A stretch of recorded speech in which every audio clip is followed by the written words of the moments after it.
विधानसभा निवडणुकीसाठी राष्ट्रवादी शरद पवार पक्षाची तयारी सुरू झालेली आहे। पुण्यातल्या बैठकीमध्ये 288 मतदारसंघाचा आढावा घेतला जातोय।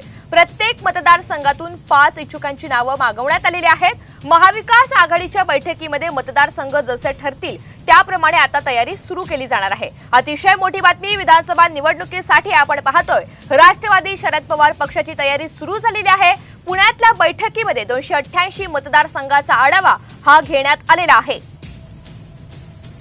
प्रत्येक मतदारसंघातून 5 इच्छुकांची नावे सुद्धा मागवण्यात आलेली आहेत आणि एकंदरीतच आपण आता पाहतोय शरद पवार पक्ष, राष्ट्रवादी शरद पवार पक्ष ऍक्शन मोडवर आल्याचं चित्र आहे आणि या पक्षाकडून आता तयारी सुद्धा सुरू करण्यात आलेली आहे। प्रत्येक मतदारसंघातून 5 इच्छुकांची नावे मागवण्यात आली आहेत।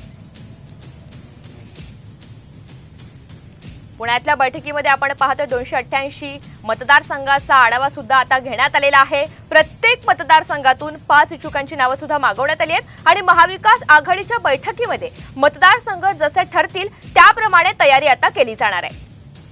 सुनील काळे आपल्याला अधिकची माहिती देत आहेत। सुनील, या बैठकीमध्ये नेमकं काय काय घडलेलं आहे आणि कशा पद्धतीने शरद पवार यांनी मार्गदर्शन केलंय? ही जी तयारी आहे ती 288 मतदारसंघासाठी तयारी ठेवलेली आहे आणि प्रत्येक मतदारसंघातून 5 जे इच्छुकांची नावे आहेत ती मागवण्यात आलेली, जेणेकरून महाविकास आघाडीची बैठक ज्यावेळेस होईल जागा वाटपासंदर्भात त्यावेळी या संदर्भातली चर्चा केली जाईल आणि ज्या ठिकाणी चांगला तुल्यबळ उमेदवार असेल त्या ठिकाणी सुद्धा राष्ट्रवादी दावा सांगू शकेल। यासाठी 288 मतदारसंघातल्या पूर्णच्या पूर्ण इच्छुकांची नावे जी आहेत ती राष्ट्रवादीने मागवली आहेत। निश्चित सुनील, धन्यवाद सविस्तर माहितीबद्दल।